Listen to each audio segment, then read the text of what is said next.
Hey everyone, off the Mike Sports Network. The NFL season is winding down. Just got done with the Bengals beating the Steelers 19-17 to keep their season alive. They're 9-8. Their season for now is over. But if a couple things happen on Sunday, i.e., the Miami Dolphins lose their game to the New York Jets, and the Denver Broncos lose to a Chiefs team that is not playing anybody of note tomorrow. Carson Wentz is starting the game. If those two things happen, the Cincinnati Bengals are going to be the 7th seed, and they're going to be playing Buffalo in the first round. And the rest of the AFC would be scared to death. And I have no reason to believe that the Chiefs are going to try anything remotely close to winning in this game. So I do think the Broncos are going to ultimately be the 7 seed and win tomorrow. And I also actually think Miami will beat the Jets. The Jets are a disaster, and Miami, even with Tyler Huntley, I think has a decent chance. So I think the Bengals have maxed out for their season, and they're going to be 9-8, and they're not going to make the playoffs. I could be wrong. We've seen crazier shit happen, but given the Chiefs really control a lot of this, I just think there's no reason that they're going to let the Cincinnati Bengals get into the playoffs. But what I want to talk about here, you guys know I'm a big Browns fan, but I know bad coaching when I see some bad coaching.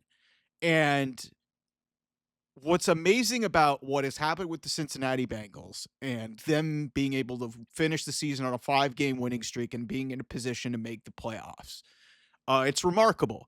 They have an amazing quarterback. They have an amazing wide receiver. They actually have two amazing wide receivers. They have a developing, promising young running back who didn't play tonight. They've got a great pass rushing defensive end. Trey Hendrickson had a monster game against the Steelers. How the hell is this team not firmly in the playoffs? I'll tell you why. Zac Taylor. I've said this before and I will say this again. Zac Taylor is blessed to be surrounded by one of the most talented teams and one of the most gifted rosters, especially offensively, in the entire NFL. And for this team to start 0-3, be 4-8, need a botched blocked punt that gets touched by the Cowboys to get them in position to win a game and start a 5-game winning streak. They escape because Russell Wilson has completely lost any semblance of good quarterback play down the stretch of the game. Him not being able to run out of bounds or throw the ball away to conserve time when they have one timeout and they're trying to make it into field goal range is beyond me.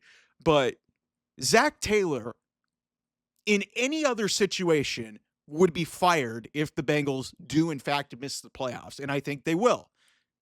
But this is the Cincinnati Bengals we're talking about. They have been notoriously cheap. They kept Marvin Lewis around for way longer than he needed to.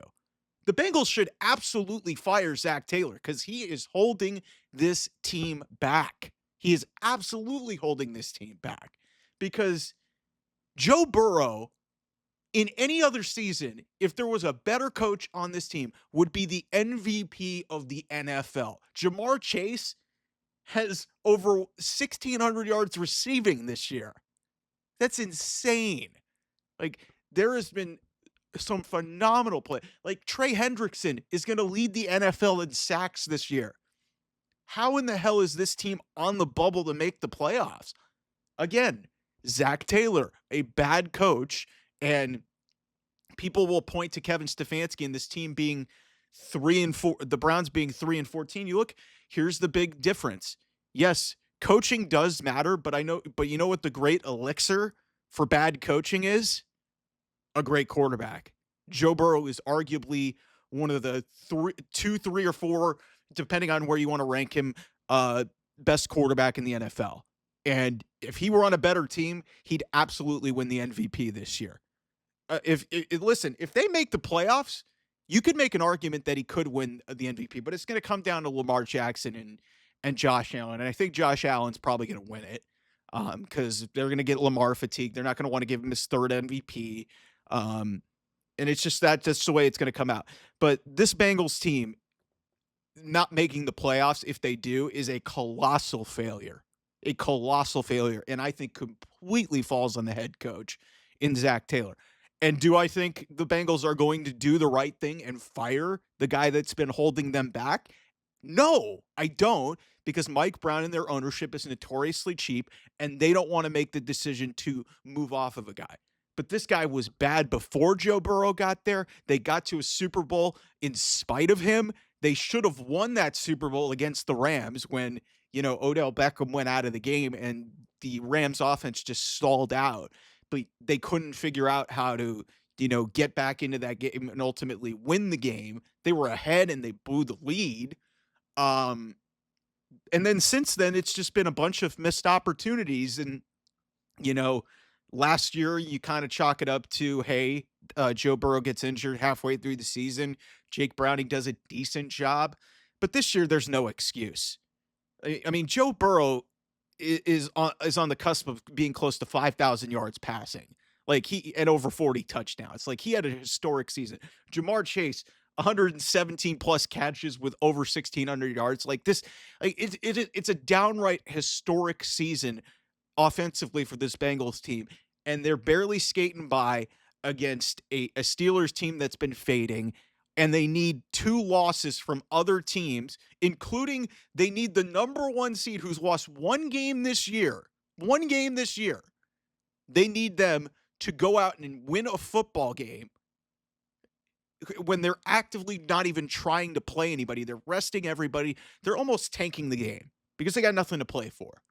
So you have to expect that to happen. Then you have to expect a Miami Dolphins team, which realistically could lose to the Jets, but it's in Miami. The Jets are bad. They've been really horribly coached since that Robert Saleh decision. But yeah, the Bengals need help, and they shouldn't, because they are, in my eyes, one of the most talented teams in the NFL. And it's just like, it goes to show you that when you have a great quarterback like Joe Burrow, that ultimately could cover up a lot of things, but it can't cover up everything. And this team being 9-8 is completely and utterly inexcusable. And if it were up to me, I'd fire Zac Taylor like if they missed the playoffs. And it's likely, it's really on the border of whether this is going to go either way. But I'd fire Zac Taylor even if on a 9-8 season. The Bengals aren't going to do it because they're going to convince themselves, hey, we showed promise at the end of the season. But I look at it a completely different way. Like you can't honestly tell me that as a Bengals fan that you're happy about being in this position. Like you can't be serious. Like because you're losing in one score games. That's coaching. They were at 0-7. You could go back to the Chiefs game early on in the season where they blew that game and there was a controversial pass interference called on a fourth down. I don't care. Like there's no excuses. Like you have a really good team. You have one of the five best quarterbacks in the NFL who's having his best season ever, and you may not make the playoffs. That's ridiculous. That's inexcusable. It's a fireable offense. Again, Bengals won't do it. They should. And Browns fans, if you're mad at Kevin Stefanski for 3-14, let me ask you this. If the Browns had Joe Burrow, would they be 9-8 right now? I don't think so. I think they would be a double-digit win team. Zac Taylor and him being in position calling plays, they're 9-8. They're struggling to get into this playoff field. Bad quarterback play really befelled Kevin Stefanski, and poor schemes really, because they were dealing with bad quarterback play last year, but they had the scheme to overcome it. Then they made a scheme for a flawed quarterback who didn't fit their seat. And I've said this before on Browns Thoughts. The Deshaun Watson thing is just plaguing this team. But if the Browns had Joe Burrow, absolutely this would be a much better situation. I would much rather have Kevin Stefanski than I would have Zac Taylor. Yet, for some reason, the Bengals are always considered a perennial Super Bowl contender. Why? Because of who they have on their roster. They have maybe the best quarterback in the NFL, arguably, and maybe the best wide receiver in the NFL, arguably. That's just the way things go. And the Bengals have been very fortunate to fall into a certain situation like that. And yet they don't have the coach right. And I don't think the organization is going to make a decision to ultimately get the coach right. And then you're maybe in danger of losing T. Higgins and Jamar Chase in the next couple of seasons, which is a huge problem, because then who's to say that Joe Burrow can be able to overcome that? And I don't have faith in Zac Taylor to put him in positions with weaker weapons. So that's my thought on that. We'll see how the rest of the playoffs shake out. We still have some stuff to sort out. The NFC South will be decided, and the number 4 seed in the NFC it'll be either the Falcons or the Bucks that get to the playoffs. So that'll be sorted out tomorrow. Obviously, the number 1 seed will be decided in the last game of the year. Lions Vikings. Winner gets the number 1 seed. Loser is the 5 seed and would be a 14 win. Would be a 14 win team that doesn't get to host a playoff game. That's ridiculous in my eyes. And then obviously the last team in the AFC will get decided depending on what happens with Chiefs Broncos. And then obviously the Dolphins would be next in line. And then if the Broncos and the Dolphins were to lose, that would leave open the door for Cincinnati to get into the playoffs. But again, my overriding point is it shouldn't have even come to this if you're a Bengals fan. And if you are a Bengals fan and want to just, bark at me about how your team's better than the Browns. Yeah, the Browns have been a shitty organization for a while, but at least we've had the coach right. Yeah, we went 3-14, but personnel and scheme was really screwed up this season. So anyway, I'll talk to you guys soon. Bye-bye.